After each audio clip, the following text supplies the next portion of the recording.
Salut Alain. Salut. Alors donc, jour 3 de cette campagne fédérale. Et là, c'est la question de l'ingérence étrangère là, qui a monopolisé cette journée de campagne.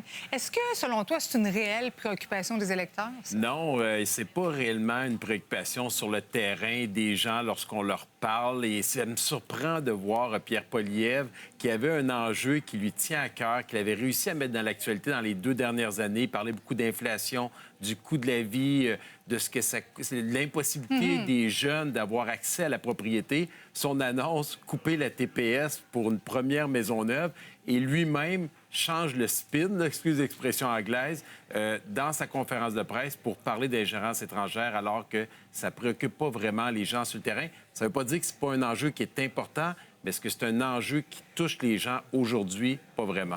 Oui, puis là, ça rebondit du côté de M. Carney. M. Carney l'accuse également de ne pas avoir sa fameuse cote de sécurité. Est-ce que c'est irresponsable pour Pierre Poilievre de ne pas avoir sa cote de sécurité? Puis est-ce que monsieur puis madame tout le monde sait à quoi ça sert, cette fameuse cote de sécurité-là aussi? Oui, il faut savoir que Pierre Poilievre, depuis le tout début dans cet enjeu d'ingérence étrangère qu'on parlait beaucoup depuis les 2 dernières années, a toujours refusé d'avoir cette cote sur le prétexte que ça lui enlevait sa liberté de poser des questions.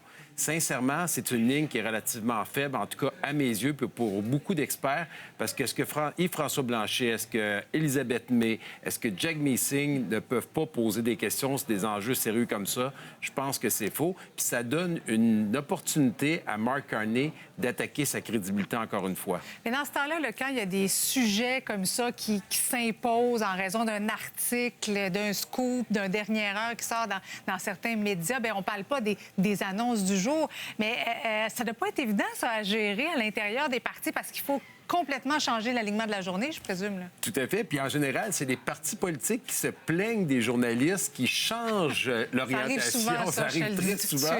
Et là, on se ramasse dans une situation où c'est le chef du Parti conservateur qui lui-même, naturellement, Mark Carney, ça fait son affaire présentement. Il est en avance dans les sondages. Ça permet de recentrer la problématique sur la question de la sécurité, de la cote de sécurité de Pierre Poilievre. Sincèrement, je pense que c'est une mauvaise journée, Pierre Poilievre, qui aurait dû parler de sa coupe de TPS pour donner espoir à nos jeunes qui cherchent d'avoir l'accessibilité d'une première maison. Puis encore toute la question aussi du débat en français que M. Carney a refusé de faire. Certains disent, bon, parce qu'il ne voulait pas faire de payer le 75 000 pour ne pas créer de précédent. D'autres disent c'est en raison du français. Qu'est-ce que tu en penses, toi? Bon, encore là, Pierre Poilievre a joué d'une petite stratégie en offrant à Mark Carney de payer le 75 000 C'est une bonne contre-attaque? Honnêtement, moi, si j'ai pas entendu la réponse de Mark Carney, mais ce que j'aurais répondu dans ce cas-ci, c'est Pierre, tu devrais prendre cet argent-là puis permettre aux journalistes d'être dans ton autobus si tu croyais autant à l'opportunité des journalistes et des gens d'entendre toutes les questions. Alain, merci beaucoup. À demain. Ça fait plaisir.